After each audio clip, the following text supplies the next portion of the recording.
the celebration of National Coming Out Day in October and the different things that happen around it, particularly in the same week. Time for Outlook and the GLBTQA community in general. To create that support network for people and let people know that there are other students on campus going through the same issues as them, and there are people out there that want to help them and are there. Encourage them to live authentic and honest lives. We support you, we will accept you, you can be who you are, you can be open with that, you can be comfortable with that, and there's no shame in it. It's a very important part of campus life.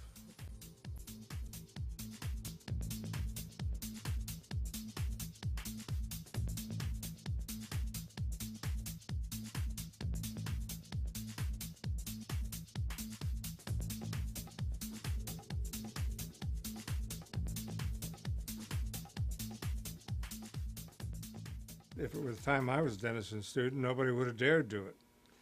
When I came back on the faculty in the 60s, nobody would have dared do it. Some students started doing it in the late 70s and early 80s, and it was met with rather harsh reactions. Back in the 1980s, I went to Denison from 1983 to 1987 as an undergraduate. And when I was a student at Denison, there were 3 openly gay students on campus. And that's it. Someone wrote an article in the Bullsheet that was remarking on a gay boy that got rejected from a fraternity because of his sexual orientation, and sort of the response to that. And what caught my eye was one of the girls that wrote back to the Bullsheet said that she was really frustrated with how, like, I'm a gay supporter, but I'm really getting sick and tired of people shoving it down my throat. I support you, but there's only to a degree that I will support you before it becomes too aggressive. While I was here, myself and the other couple of students, and especially faculty, gay and lesbian faculty, there were a number of open gay and lesbian faculty, started to do what was then called Gay Awareness Week. It wasn't really called Coming Out Week yet. It used to be kind of more, hey, we're gay and you're going to accept it, or we're here, we're queer, and kind of various phrases like that. They had mock weddings. They would have like mock same-sex weddings on the quad. One of the events was something called Blue Jean Day, which is blue jeans, just like the pants. And the idea was that there would be a day set aside on which, if you supported gay and lesbian people in general, and I think it was advertised just as simply as that, if you support gay and lesbian people, wear blue jeans on this Tuesday. And the remarkable thing was, there was a phenomenon that I saw year after year after year. There were people who would be wearing blue jeans in the morning who had either didn't know or had forgotten that that day was Blue Jean Day, and they would actually go back to their dorms and change into khakis or some other kind of pants. 1974, actually, he wasn't openly gay, but that was the first DCGA president to, after coming out of after graduating from Denison, came out as an openly gay man. And while he was president of DCGA, he actually did a lot to kind of create the beginnings of what eventually would be gay legislation, or pro-gay legislation, and really support for other LGBT members on campus that were afraid to come out back then. The small steps that we had made in the 1980s and 1990s suddenly, and I think supported by other kinds of achievements in American culture in general, hit a plateau. And I didn't know, all of a sudden, I didn't know all of the gay students on campus anymore. And that was remarkable to me. Up to that point, I had always known them all, because they had always known each other and had to work to strive for these kinds of goals. Today is, I think, it's just one more event, as it should be. Really has become a mainstream part of this campus.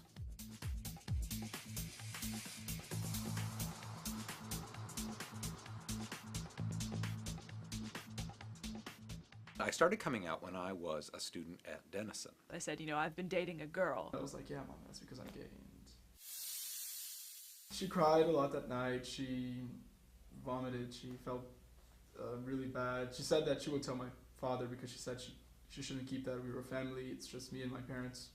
So after that, she asked if I would be willing to go to this psychologist to help us through the process of acceptation. They were supportive. They both pretty much support me because they're gonna love me no matter what. But I mean, it's not really something we talk about very much. My dad, who I thought would be the more against it, he kind of just didn't say much. He said, that's fine as long as you're happy. I don't really want to talk about it. And my mom, almost immediately after coming out, said, don't come home. I don't really talk to them about it. I mean, they know I have a girlfriend, but it's not really like they don't get in fights with me about it. It's just kind of like an unspoken thing that they know is there, but I'm kind of waiting for them to accept it more for when they're ready to talk to me about it, because I'm totally open about it. Things have worked out, and I was actually never officially kicked out of the house. I have a gay son. I have a son who's 21 who's openly gay. And I refuse to accept that there's anything wrong with his being gay. I refuse to act in any way as if there's something abnormal or yucky about this. This is, that idea is an idea that we have inherited historically, but it creates a terrible barrier for people. And so I believe that we're responsible to help take that barrier down.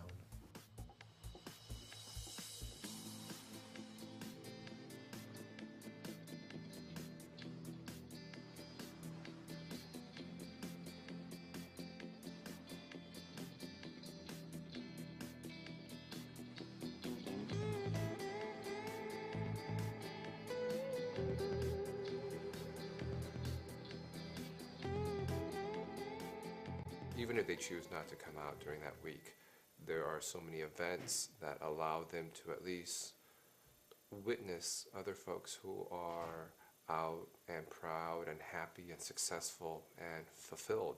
So for those who are wrestling with the issue, they may feel that if they were to come out, they would lose everything, but it's nice to see examples that that's not the case. I think for many students it's very important and very helpful.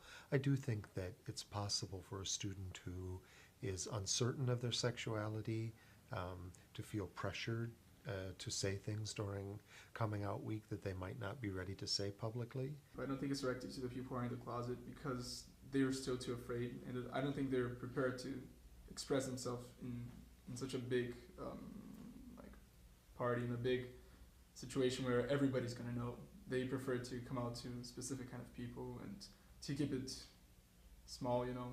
They don't want to go around campus or around the city or world telling people who they are, that they're gay. And but I do think that it's necessary because I think it raises awareness and acceptance. I think one of the really good things about Coming Out Week is that it helps raise awareness on campus. Like, these are things that are hurtful. Please don't do this. These are ways that we can support the homosexuals on campus.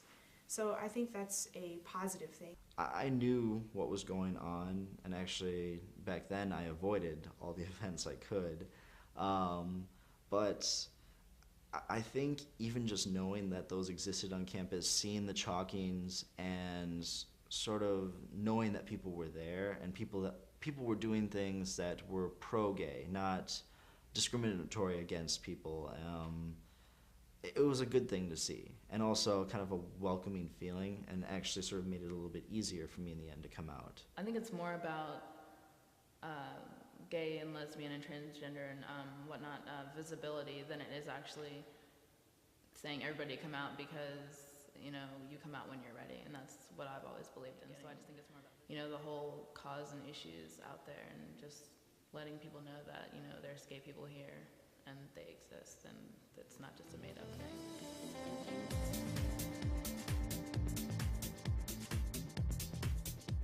During 2007, actually after Coming Out Week, there are events that happened on campus that dealt with more than really just one issue. It's a complex and long story. That ended in race issues, but was piled on sexist remarks and issues against the LGBT community as well. There were a few incidents not only dealing with sort of hate speech based on sexual identity, but also on race. And so there were doors and walls and things like that that were vandalized. Outlook every year does a chalking, and things like that were marked up. We agreed to cancel classes in the afternoon and to have an open forum following lunch in the Mitchell Center to talk about diversity on our campus. And that event was scheduled for 2 hours. It lasted for 9 hours, I believe. Many homosexuals used that opportunity to say that they were also attacked by other people. The part of the story that's often not told is that the real beginning of this narrative is about 2 weeks earlier, in late October, when several Denison students claimed that they had been harassed. These were gay and lesbian students, alleged that they had been harassed and that the administration had not responded to this harassment. There was one student in the freshman dorm that had his room completely, pretty much desecrated. Like it was vandalized, and all this graphic stuff was drawn and written in horrible phrases. They drew like really sexually explicit pictures on things, and in big words, in big letters, they wrote "faggot" on his door. Really, actually, the sad part was he wasn't even gay. Even though the guy was straight, that sends a very clear homophobic message that any person that would walk by that door would know they're not welcome. You know what I mean? And security actually refused to call it a hate crime because the resident was straight. This came about on a weekend in October when the GLBAA, the Gay, Lesbian, Bisexual Alumni Association, holds a special set of events for gay, lesbian, bisexual, transgendered students on campus. Many alumni come back. There is a dinner at the college townhouse, and there's a breakfast on Saturday morning. And actually, these allegations about harassment and the lack of response to the harassment was made at the breakfast on Saturday morning. Outlook had some serious issues with that because, like I said, the fact that that word was so, emblazoned on his door, it was there.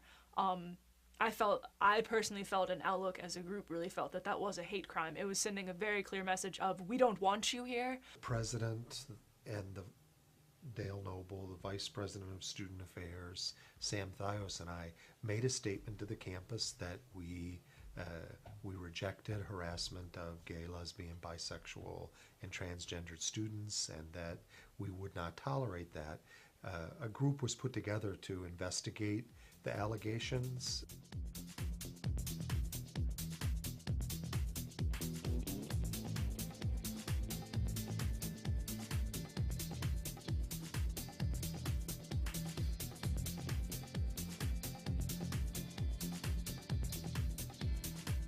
Coming Out Week this year happened before Coming Out Day. So what we did was tabling, chalking. I saw it the next day and was just like, wow, this is a lot of chalking. And didn't really hear much about it, but I know that people noticed it, and it was just kind of something that you were sort of forced to look at, and I think that was a really good idea, and I enjoyed walking around. There was a candlelight vigil for Matthew Shepard, which was really, really powerful. We had about 20 people come, which was the highest attendance we've had in a while. And there was even a hug off homophobia that was done at the flagpole. Hug and say no to homophobia. It's really not much of a big deal. So it's just very, hey, we're there. I thought it was very impressive, especially the way it was covered in Denisonian, and that people were openly physically embracing each other and making other positive statements about their being here and having a right to be respected. The level of acceptance that is existing on Denison's campus. I mean, to see that we can chalk the entire campus with pro-gay remarks with rainbow flags and everything like that, and not have people mark them up, not have people wash them away, says a lot, because there are places that if you try and do that, immediately either you'll be penalized for vandalizing campus, or people will graffiti it or erase it. So I think that's definitely a welcoming sign to see that that is accepted and people actually look at it, think about it. It's really supportive. The faculty in particular is extremely supportive. All this year I've been getting emails from professors saying, you know, I want to be involved in Outlook. What are you guys doing? I want to help you out. We have a really strong alumni network, actually, that comes every homecoming weekend, and we do a breakfast with them and a dinner with them, and so we're really tight with them, and they are always contacting me about what can we do, how can we help you out, what do you need from us. We don't accept harassment of gay, lesbian, bisexual, and transgender students on our campus. I'm very glad that Denison's so receptive. I think that is that helps a lot. You feel more secure in a way. I think the school's been very supportive. I guess this is probably the safest place I've been. I definitely feel that Denison is a safe place. That's been an important transition, that people understand and know that you can be of a different sexuality than heterosexuality, and that Denison is for you.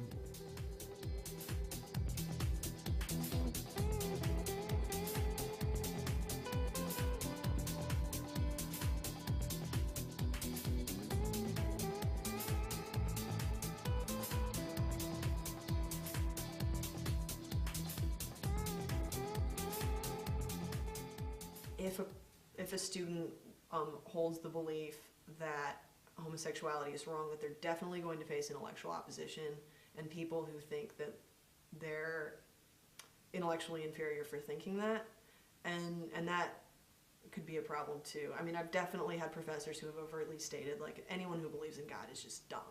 Like that, I've heard that, and that could be the classes I'm taking. Like I don't know, and that's not every class. That's certainly not like a regular idea that's expressed, but I mean, conservative Christians rage on about like the liberalism and the negative ideas towards Christianity festering in the American academy. I do think there's a sense where people don't necessarily feel safe in voicing opinions that don't sort of fall within what's accepted on and generally discussed on campus. The starting point for most of us is, well, is homosexuality wrong?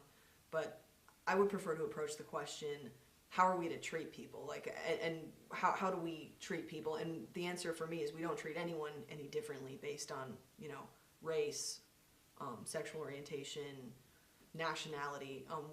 If we're looking at the way Jesus lived, he loved everyone, including and especially those that were kind of out of society's reach, that were outcasts and marginalized in his world. So if homosexuals are oppressed and marginalized in our society, which I think they are, then that means that a Christian's job is just to love them without an agenda, without, you know, telling them that they're wrong, but just loving them and showing them that our community is about love. I don't have any opinion for or against homosexuals. I think they're people just like everybody else, and I know a number of people who are gay, and I have a number of friends who are gay, and I don't have any issues around that. Yes, they should come out because they're human beings, but same-sex genders having sex or something like that, I don't really accept that. But if somebody is like that, he's like that, you cannot do anything about it.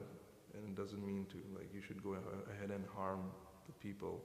Conservatives are definitely in the minority. I would hope that Denison would foster a climate where they at least feel that they can express their opinions without being clamped down. And that's, you know, conservatives on any issue.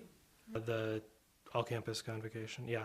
I know that there was a lot of times in that where things got very unpleasant, and students who were either ambivalent or disinterested, and certainly not necessarily antagonistic, but just they weren't going to jump on the bandwagon with everybody else, faced a lot of opposition and very harsh personal criticism, both from faculty and other students. And that's not only inappropriate, I think it's detrimental to the campus dialogue and discussion generally.